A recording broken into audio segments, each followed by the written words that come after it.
Das Schönste an einem Luftballon ist, ihn fliegen zu lassen. Nachdem er ihn aufgeblasen hat. Ja. Ich möchte wetten, dass die Erfinder von dem Luftballon, nachdem sie, das war so 1847, mit der industriellen Produktion begonnen haben, den ganzen Tag nur noch Luftballons in der Gegend herum haben fliegen lassen. Ja, völlig klar. Aber ich bin mir sicher, direkt nachdem sie die Luftballon erfunden haben sie das Luftballon-Auto erfunden. Das ist ein Spielzeugauto und das hat hier hinten eine Düse, durch die die Luft von dem Luftballon entweicht.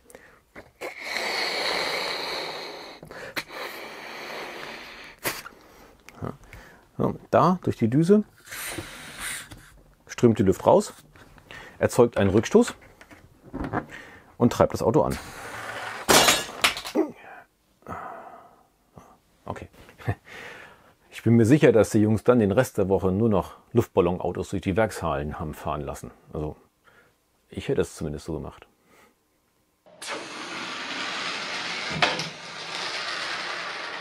So ein Luftballonauto wird durch das Rückstoßprinzip angetrieben. Und es ist nicht so, wie immer noch ein paar Leute denken, dass die ausströmende Luft sich von der Umgebungsluft abstößt. Naja, so ein Rückstoß funktioniert auch im Vakuum. Stellt euch vor, ihr sitzt auf einem Skateboard oder auf einem Bobbycar und ihr werft einen Stein oder zwei Steine von euch weg. Dann bewegt ihr euch in die entgegengesetzte Richtung. Ja? Das ist das Rückstoßprinzip. Wenn ihr jetzt nicht Steine nehmt, sondern einen Luftballon, der viel leichter ist, und werft den weg, dann passiert nicht viel. Dann ist ja auch klar, der Luftballon wiegt viel weniger und ich muss viel weniger Kraft aufwenden, um ihn wegzuwerfen. Das dritte Newtonsche Gesetz besagt, dass die Kraft, die ich beim Werfen auf die Steine ausübe, gleich der Kraft ist, die dadurch auf mich wirkt. Aktio gleich Reaktio. Um jetzt die Kraft zu berechnen, die durch den Rückstoß in diesem Ballonauto entsteht, brauche ich also nur die Kraft zu berechnen, die notwendig ist, um die Luft hinten aus der Düse herauszustoßen. Und diese Kraft entspricht dann gleich der Kraft, die das Auto beschleunigt. Diese Kraft lässt sich berechnen durch F ist μ mal V. Und μ ist der Massendurchsatz, oder anders gesagt, die Menge der Steine pro Sekunde, die ich wegwerfe, multipliziert mit der Geschwindigkeit, mit der ich sie wegwerfe. Ja, klingt logisch, denn je mehr Steine ich je schneller wegwerfen muss, umso mehr Kraft muss ich aufwenden. Klar. Der Massendurchsatz lässt sich berechnen aus der Querschnittsfläche der Düsenöffnung multipliziert mit Rho, der Dichte des Mediums, was ausgestoßen wird, und der Geschwindigkeit. Die Dichte hier, die Dichte, in unserem Fall Luft in dem Ballon, ja, die ist bekannt, die ist nämlich 1,2041 Kilogramm pro Kubikmeter. Also ein Kubikmeter Luft wiegt 1,2 Kilogramm. Das darf man nie vergessen. Luft hat ein Gewicht. Die Geschwindigkeit V, ja, lässt sich berechnen aus der Quadratwurzel aus der doppelten Druckdifferenz geteilt durch Rho, der Dichte. So. Und die Druckdifferenz, das ist der Druckunterschied zwischen dem Druck, der in dem Ballon herrscht, und der Umgebungsluft. Ja. Da können wir auch sagen, Innendruck minus Außendruck, nennen wir mal Delta P, die Druckdifferenz. Ja. Wie hoch ist denn jetzt der Druck in so einem Luftballon? Ja, das Internet ist da nicht ganz so einig, die Daten streuen da ziemlich. Ich habe ein bisschen was gefunden. 2015 gab es in der PC News Ausgabe 147 einen Artikel vom Ernst Rheinwein und er hat 27 bis 53 Millibar gemessen, also im Mittel 40 Millibar. Aus einem Artikel von Müller und Strelo aus dem Jahr 1999 kann man in einer Grafik ablesen, so Drücke zwischen 35 und 40 Millibar. Also 37,5 Millibar im Mittel. Galileo Extrem hat ein ziemlich witziges Video gemacht mit Luftballons. Da haben sie unter anderem gemessen, ob große Luftballons mehr Knall machen, wenn sie zerplatzen, als kleine Luftballons. Und die haben 12 Millibar gemessen als Druck innerhalb von einem Luftballon. 12 Millibar. Das ist doch viel weniger. So. Und in ihrem Confluence Paper aus dem Jahr 2007 haben Rovcek und Razpek 13,5 Millibar beschrieben. Also hier. So. Und aus diesen Werten kann man jetzt, wenn man das so zusammenzählt und dann durch 4 dividiert, so hier 25,75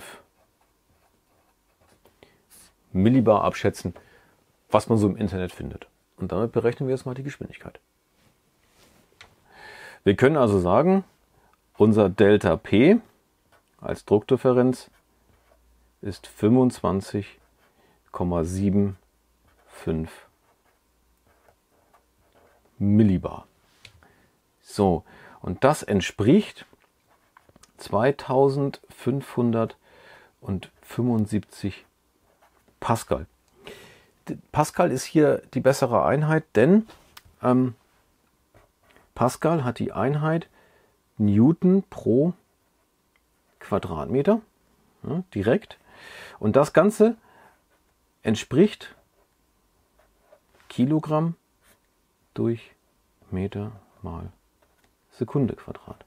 So, das ist immer gut, die Einheiten im Blick zu haben, weil wenn man das nachher in Formeln eingibt und es kommen nachher auf einmal so Sekunden für eine Strecke raus, dann ist das falsch. Ja, okay. Gut, jetzt können wir die Werte hier eingeben. Ja, also die Geschwindigkeit ist die Wurzel aus 2 mal 2575 Kilogramm, ja, geteilt durch Meter mal Sekunde Quadrat, geteilt durch 1,2041 Kilogramm mal Kubikmeter, also durch Kubikmeter, jetzt geht das nach oben und für 3. Jetzt können wir hier gucken, das ist cool, Kilogramm kürzt sich raus. Das eine M wird da ein Quadratus, dann haben wir Meter Quadrat durch Sekunde Quadrat, dann haben wir da eine Wurzel. Das ist cool, es kommt also Meter pro Sekunde raus. Haben wir also alles richtig gemacht. So, dann geben wir das mal in den Taschenrechner ein. Da haben wir hier die Wurzel, Klammer 2 mal 2,575 durch 1,2041, Klammer zu und zack, 65,399, also 65,4 Meter pro Sekunde. Okay, Meter pro Sekunde, da kann ich jetzt nicht so viel mit anfangen, aber das ist ja eigentlich auch ganz einfach. Mal 3600 durch 1000 können wir in Kilometer pro Stunde umrechnen und das sind 235 Kilometer pro Stunde. Die Luft kommt hier also mit 235 Stundenkilometern raus. Ganz schön schnell. Das ist Windstärke 12. Mehr als Windstärke 12. Also, ja. Na gut, ich meine, okay. Ja, ist ja auch eine kleine Öffnung. So, der Massendurchsatz berechnet sich aus der Querschnittsfläche. Hier. Ja, mal Rho, mal der Geschwindigkeit.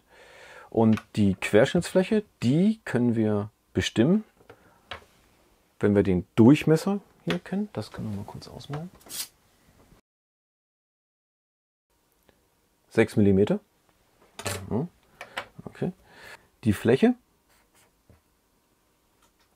ist Pi mal r Quadrat. Okay. So. Und in unserem Falle hier Pi mal d ist 6, also der Durchmesser ist 6, dann ist der Radius 3, ins Quadrat sind 9, das ist einfach, 9 und das sind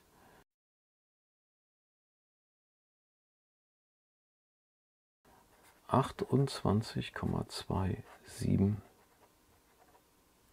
Quadratmillimeter. Ja. Jetzt kennen wir die Fläche, Rho kennen wir auch und die Geschwindigkeit haben wir gerade berechnet. Jetzt können wir die Massendurchsatz berechnen. Okay. Jetzt müssen wir auf eine Sache aufpassen, nämlich auf die Einheit hier. Das sind Quadratmillimeter. Und wir brauchen das aber in Quadratmetern.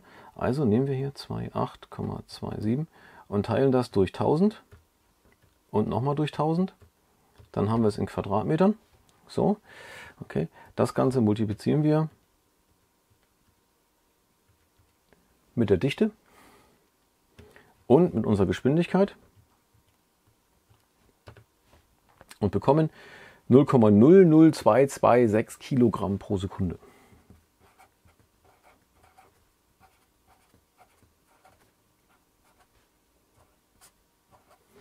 So, das können wir auch noch mal 1000 nehmen und dann haben wir 2,223 Gramm pro Sekunde. Hier kommen also 2,2 Gramm pro Sekunde raus. Das erscheint wenig, aber 235 Stundenkilometer ist ganz schön schnell. Ich meine, ja. Aber wir wollen ja wissen, wie viel Kraft rauskommt. Jetzt können wir das hier eingeben. Ja, so. Die Kraft berechnet sich aus dem Massendurchsatz, den haben wir hier, mal der Geschwindigkeit, die haben wir hier. Okay, so. Dann nehmen wir hier den Massendurchsatz, multiplizieren es mit 65,4. Ja, zack. Und wir haben 0,1456. Jetzt gucken wir mal kurz. Ich habe hier die Kilogramm genommen. Also haben wir da Kilogramm pro Sekunde. Und hier haben wir Meter pro Sekunde als Einheit. Das ist Meter pro Sekunde Quadrat. Das ist cool. Kilogramm Meter durch Sekunde Quadrat. Das ist Newton. So, das heißt, wir haben 0,1456 Newton an Kraft, die da entsteht. 0,14 Newton. Das ist jetzt, klingt nicht viel, ist auch nicht viel, klar. Ich kann jetzt die Newton mit der Erdbeschleunigung mal in Kilogramm umrechnen. So, wir wissen ja, F ist m mal a. Okay, a ist die Erdbeschleunigung in diesem Fall, 9,81 Meter pro Sekunde Quadrat. F haben wir da oben. So, m ist F durch a. In unserem Falle hier die 0,1456 Newton, ja, geteilt durch 9,81. Jetzt packen wir hier auch mal die Einheiten rein. Kilogramm mal Meter durch Sekunde Quadrat vom Newton. Und hier haben wir die Beschleunigung. Das ist Meter pro Sekunde Quadrat. Und jetzt sehen wir schon, ziemlich cool, Meter und Sekunde Quadrat, kürzen nicht rauf, bleiben Kilogramm übrig. Das ist cool. Das teilen wir jetzt mal durch 9,81. So. Ja. 0,014 148 Kilogramm oder anders gesagt 14,8 Gramm. So. Das Luftballonauto erzeugt also einen Schub, der 14,8 Gramm entspricht. Also das, was hier an Rückstoß entsteht, wäre in der Lage, etwas, was 14,8 Gramm wiegt, nach oben anzuheben, wie so eine Rakete. Wenn dieses Auto also 14,8 Gramm wiegen würde und ich würde es so hinstellen, der Luftballon würde einen Rückstoß erzeugen, dann würde es abheben.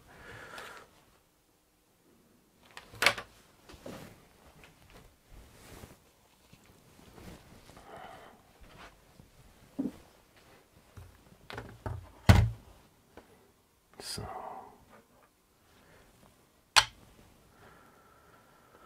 Das Auto wiegt 33 Gramm. Das ist also zu schwer, um abzuheben. Aber der Rückstoß reicht völlig aus, um das Auto nach vorne zu treiben. So ein einzelner Luftballon, ja, der wiegt 1 Gramm oder weniger. Das ist nicht viel. Der fliegt ja auch wunderbar durch die Gegend. Das passt ganz gut. Ja, so. Jetzt wissen wir also, wie viel Kraft rechnerisch dieses Auto an Rückstoß erzeugt. Aber eigentlich würde ich das gerne messen. Man müsste die Kraft messen, die das Auto tatsächlich erzeugt. Ja, müsste man ein Messgerät nehmen. Aber nicht mehr heute, es ist schon spät. Ich muss morgen wieder früh raus. Ich gehe jetzt ins Bett. Gute Nacht und bis bald.